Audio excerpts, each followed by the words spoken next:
7 car features that we no longer see.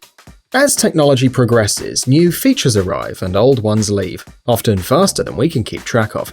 Before we know it, the thing we used on a daily basis is gone. Here are 7 automotive features that got thrown on the scrap heap. Number 1. Bench seats. The most recent American production car to offer a bench seat in the front was the Chevy Impala, which, believe it or not, Chevrolet only stopped making in 2015, just 2 years ago. For most vehicles, the bench seat was phased out during the dawn of the seatbelt, as to fit a belt on a bench seat was an awkward affair. Back before seatbelts were even included in cars, much less mandatory to wear, 3 passengers could fit comfortably in the front of most cars, or possibly 4 if one was a child. These days, doing that is highly illegal in most developed countries, although a lot of third world countries still do it.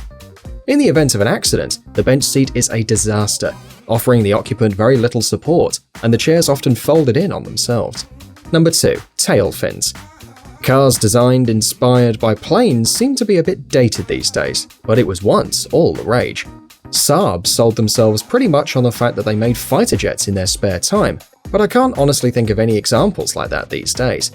In the past century, however, it was all the rage, especially tail fins. General Motors design chief Harley Earl is thought to have been the brainchild of tail fins, making the 1942 Cadillac Series 62 sedan feature them, inspired by the famous World War II plane, the Lockheed P-38 Lightning.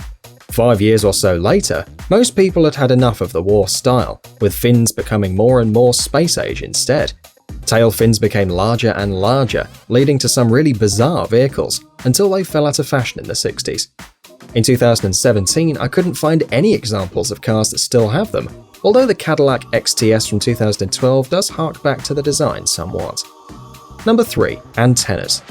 Seriously, when was the last time you saw a modern car with a folding antenna? It seems to be something to be proud of, the longer the antenna, the better. Pioneered mainly with Japanese brands obsessed with technology on cars, having an electric folding antenna on a car demonstrated how high-tech you really were. Nowadays, cars still have antennas, but they look completely different, often embedded into car windscreens or routed to the back of the car through a shark fin or bee sting type aerial, which the sat-nav can use too. To be honest, it's not much of a great loss having these things gone. Most of the automatic telescoping antennas made an awful noise when you turned your radio on, and just caused extra drag when driving. Still, it was fun to see them go up and down on their own. Number 4. Split front windscreens.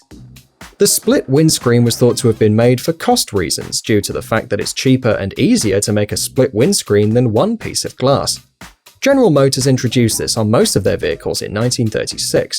These days, the split screen has become an iconic must-have item on classic vehicles, notably the VW Camper. Split screens are no longer legal for production, and even if they were, glass manufacturing technology has come on a long way. Number 5. Full-size spare tires.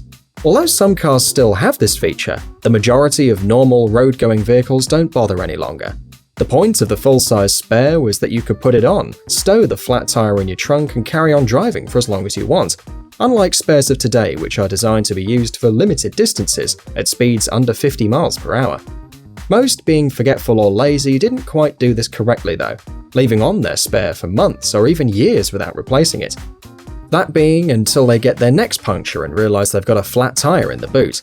Still, it tends to be tough or off-road type vehicles which have these, mainly due to the wear and tear that a 4x4 could experience on the trails. Number 6. Fender mirrors.